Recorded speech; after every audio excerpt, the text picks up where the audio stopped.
ভদ্র তুই নয়। আজকে তোকে সামলাতে হবে, কারণ তুই যাকে তাকে যেখানে সেখানে গালাগাল দিয়ে বেড়াচ্ছিস। তোর চরিত্রে কি কোনো কনসিস্টেন্সি নেই? কিছু একটা বল।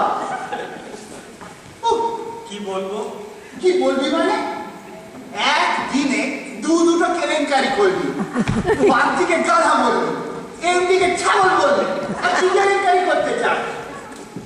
ফুল কি ফুলটা চিলো সিম্পল প্লাস মাইনাস আছে, তাকে গাধা ছাড়া কি বলবো? কথায় কথায় সবসময় ঘাস পাতা ছিল, ছাগল ছাড়া কি পুরো তোর বস না? বস বলেই তো এতদিন কিছু বলিনি, চুপ করেছিলাম।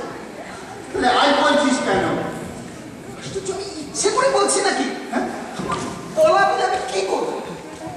বলা পেলে মানে? আমি কিছুও জানি না। সঠিক মন্তব্য করে পড়ে ভাববার জন্য মুখে একটা অদ্ভুত যন্ত্রণা ঠিক পাচ্ছি। তারপর সব ব্যথা উঠে গেছে। যখন জ্ঞান ফিরছে তখন তোদের কাছে শুনছি, যা বলবার বলে ফেলছি। ব্যাপারটা কতখানি সিরিয়াস তুই বুঝতে পারছিস? কি করবো বল? 48 বছর ধরে শুধুমাত্র ভদ্রতা ছাড়া কোনো কিচ্ছু করি।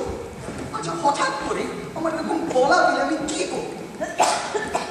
বিশ্বাস আমি আমি জীবনে কখনো জেনে শুনে কাউকে আঘাত দিইনি। এটা আমার থেকে ভালো আর কে জানবে? আমি জানি। মানুষের সবচেয়ে পরিচিত কে জানিস? সে নিজে। আমি জানি আমার মধ্যে প্রতিবাদ করা করে কোনো উপাদান, হাজার অন্যায় হোক, হাজার ভুল হোক, হাজার সবসময় চুপ করে থেকেছি, কখনো কারোর মধ্যে প্রতিবাদ করি। এই আমাদের অফিসে কত কত অত্যাচার, কত চুচুচি, আমাকে দিয়ে কত বেআইনি কাজ করে, কখনো মুখ খুলেছে? কত সময় তোর ওপরে রাগ হয়েছে, অভিমান হয়েছে, কোনোদিন দেখতে পেয়েছিস? কলেজে পড়বার সময় আমার নতুন কেনা সাইকেলটা একটা লোক চুরি করে নিয়ে পালিয়ে গেল। আমি মুখ বুঝে রই না, শুধুমাত্র সিংড়ে করবার ভয়। পাশের বাড়ির ছেলে ওপর হেরে যাওয়ার রাগে আমার নতুন কেনা ক্রিকেট ব্যাটটা আছড়ে মেরে ভেঙে ফেলে দিল, তাকে নালিশ পর্যন্ত করে।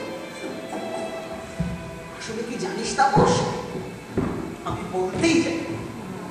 তাহলে আজ বলে ফেললি কি করে? এই 48 বছর বয়সে তোর এই বলা পাওয়ার কথা কেউ কি বিশ্বাস করবে?